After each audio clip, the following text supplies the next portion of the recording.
Hey guys, what's going on? It's your big dreamer and doer, G Dinero, coming to you with another TA Tuesday. This time coming to you from somewhere in the middle of the Aegean Sea off the Greek Isles. I'm on a holiday with my wife right now, celebrating 25 years of marriage.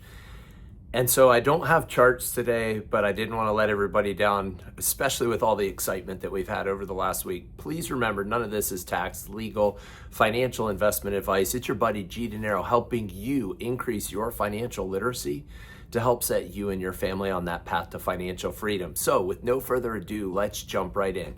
Yes, I made notes to myself. I can't get the charts to pull up here out in the middle of the Aegean Sea, but I can record a video and I can upload it as soon as I have a little bit better Wi-Fi. So Bitcoin, holy smokes, new all-time high. And with the short squeeze that just happened, we rocketed from 112. We were tapping up against that previous all-time high of 112, basically in that 110 to 112 range for a little bit. And we skyrocketed right through that and ripped straight to 123, basically straight up to 120. And then 117, 118, trickled the rest of the way up to 120, and then bounced up to 123. I think we hit a high of 123.3, and then we've dropped recently back down to 117. So we're sitting on that first level of support, which is now 117. If we want to look below that, there is a bit of a rocket in momentum from 112 up to 123. So I do see that we could drop as low as 112, retest that range, make that support. That happens oftentimes when you break a new all-time high. You rocket through the all-time high, so broke through 112, went all the way up to 123, came back down to 117, which is where we were having a little bit of trouble before. I could see us coming back down to 112 to retest the previous all-time high before going back up again. Alternatively, we could go right from 117 back up to 123, back up to that all-time high. So again, we're in price discovery mode right now with Bitcoin. It's not surprising. I don't know if you guys remember, but months ago I was calling a 125 cup and handle target. We came within, $1,700 of that price target. So not too shabby. On Solana, and so Bitcoin, we need to celebrate, guys, new all-time high. Solana, on the other hand, made its all-time high months ago, and right now it bounced from 150 up to 168. So from 150 up to 168, has since pulled back to 160, and 160 is pretty strong support. If I remember correctly, the 200-day moving average is somewhere around 165. So we're just below that 165 level, even though we made it to 168. Is acting as resistance right now. So 160 to 170 is the range right now with Solana. Solana has a lot of great things ahead of it. We have the ETFs coming out, a lot of other great things in the future. But for right now, we are struggling at breaking through that 200-day moving average and getting back up to where we were just months ago, up in that $200 to $300 range. We made it all the way up to $290, $295, if I remember correctly. The Solana Bitcoin pair was at 0.00138. So for all intents and purposes, that sucker's trading sideways right now. It went down a little bit, I bet, when Bitcoin spiked. Then Bitcoin pulled back and Solana kind of held its ground, so to speak, with its little move up. And so it's still sitting, we'll call that 0.0014. We've been at that level, guys, for months now.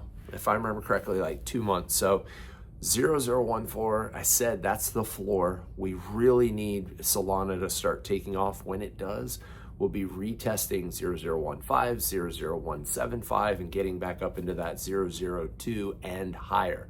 That's where I'm looking to start divesting some of my Solana over into Bitcoin. Bitcoin's going to be my long-term treasury or my long-term savings account. I know that's a little bit different from James over at IA. His is Tesla right now. Over the years, his has been Bitcoin, then MicroStrategy, and now Tesla. Different strokes for different folks, right? So for me, I look at Bitcoin as the hedge against the US dollar, against the crazy governments of the world. Guys, I'm on cruise with people from all over the world. It's no different in Mexico right now, in Mexico. It's no different in Germany. It's no different in Austria. I've met people from literally, I feel like every country. The Greeks who are welcoming us with hospitality.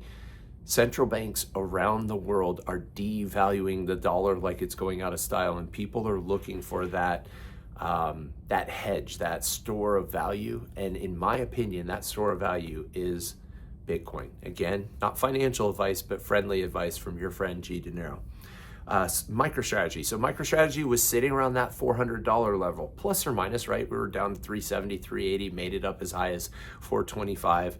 Finally broke that 425 level, shot up to about 460, just above 460 if I remember correctly, and has now pulled back down to 445, and we're sitting on 445.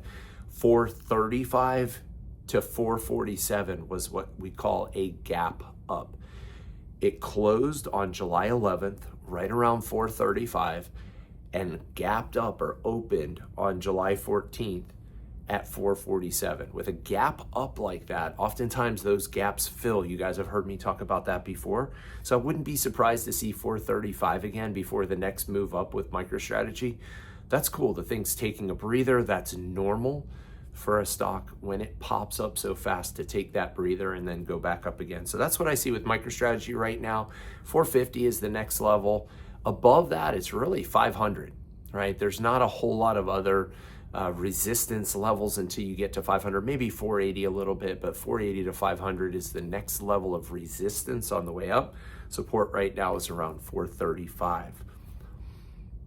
Tesla is just going sideways. For all intents and purposes, we're sitting between 300 and 310. Yes, we've been as low as 270, 280 recently in the last month, and as high as 350 with that one spike up that we had right after the robo-taxi launch. But Tesla's tending to consolidate here, right at this 300 to 310 level before the next leg up. It's not surprising, right? Right now, people are they don't know how to value Tesla. They're valuing it as a car company. They're worried about these tax credits that are going to go away at the end of September. I know I'm getting notices from Tesla. If anybody wants a Tesla code, reach out. I've got codes for you to be able to save a few bucks on a new Tesla. But for right now, this is just kind of going sideways, right? There's not massive news. We do have earnings. If I remember correctly, earnings are next week. Don't quote me on that. I'm just, again, trying to go off memory, guys. I tried to pull up charts. I tried to pull up a lot of information out here. It's just not happening. So I did do a little bit of homework. That's why I took some notes prior to this. So that's Tesla. Nvidia right now, they eased the China restrictions, and that caused Nvidia to gap up from 164 up to 170. Hit a high of like 172, 173, and has since pulled back just a little bit and hovering around that 170 level. Don't be surprised to see that gap fill, for it to dip down, hit 164 again before the next leg up. But right now, everything is positive with Nvidia. Remember the chart, guys, when we talked about it. If you look at the optimized trend or the trend, it's just straight up and to the right now. So Nvidia, strength to strength. It doesn't matter if you look at it on the daily chart, if you look at it on the weekly chart, it is right now strength to strength, just going up and to the right on Nvidia. And MicroStrategy, Tesla. So it hit a high of 1.49. You guys saw Invest Answers went ahead and rotated some more of his MicroStrategy into Tesla. He said he'll keep doing that, but even so, I think he's still almost 48% MicroStrategy, and in the 20s, 25, 27, 28% Tesla. So he's still very heavy MicroStrategy. That's why he's slowly but surely rotating that over. I think he said he has sold about 20% now of his MicroStrategy position, still holding on to about 80% of that. And so that should give you a little bit of a guideline. I myself have rotated a little bit over, but probably not even that much. I still believe in MicroStrategy for the long haul. I wasn't quite as lopsided as Invest Answers was to begin with, but 1.49, that's incredible that we just hit that level. We hadn't seen that level in months. And right now we're sitting at about 1.43. That means for every one MicroStrategy share that you sell, you'll get 1.43 Tesla shares. Not too shabby. What some people are doing also, they're either selling call options against their MicroStrategy position and using that money to buy Tesla shares, or they're actually selling some of their MicroStrategy shares and or leaps. I have one of my clients, she sold one of her MicroStrategy leaps that's expiring in January of 2026, which right now is only about 5 months away.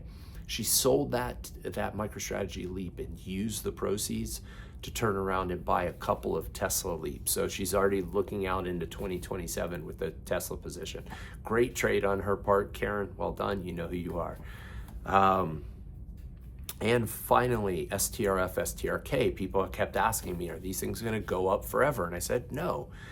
But for a while there, while people are anticipating what could happen with the next Bitcoin move up, knowing how over collateralized MicroStrategy is, and the MicroStrategy prefers, the STRK, STRD, STRF, those things hit highs of 127 for STRF, pretty close to that, and 129 for STRK. They've since retracted back down to 116, 117 range. I've said all along I wouldn't be surprised to see them keep trading in that 120 to 125 range. That makes sense for me that they would trade at a premium when Bitcoin is running red hot. MicroStrategy is running red hot. Michael Saylor can tap the ATM, which he's doing right now, selling a little bit of MicroStrategy shares, a little bit of STRK, a little bit of STRF, a little bit of STRD, and using all that money to immediately buy more Bitcoin. And that transfers directly onto the balance sheet. It increases the sats per share of MicroStrategy, thus enriching the MicroStrategy shareholders over the long haul, right? In the short term, if he's selling a few MicroStrategy shares to do so, that is a bit dilutive, but it's accretive because of the increasing sats per share down the road. So hopefully you guys have found value in that today. I know this is very laid back. It's actually late here. It's almost 11 o'clock p.m. where I am right now. But you guys are going to see this at, what is that, around 4 o'clock in the afternoon, East Coast time. If I'm able to upload the video, I'm going to try. And so I appreciate you guys tuning in today. Remember, you can go to gdinerocoaching.com. I have a TradingView and technical analysis course where you'll learn everything about the charts that I didn't show you today, but I told you. Again, a lot of it's off memory. When you start staring at these charts day in and day out, you know what the charts look like, even if you're not able to get them to pull up in the middle of the ocean. I also teach an options class called Understanding Options, where I teach you everything about how to buy and sell calls and puts. And I start with the terminology. I work through the Greeks, pun intended. Got to see some of the Greek alphabet while I was here. It's all over the place on all the buildings and temples and stores and businesses. And so it was pretty cool to see some of those things, especially things like delta, theta, and gamma, because those are the ones we talk about the most in options trading. So you can learn more about those all at gdinerocoaching.com. I also do some one-on-one coaching, which I won't be doing again until I get back. I'm pretty much filled up all the way until the early parts of August.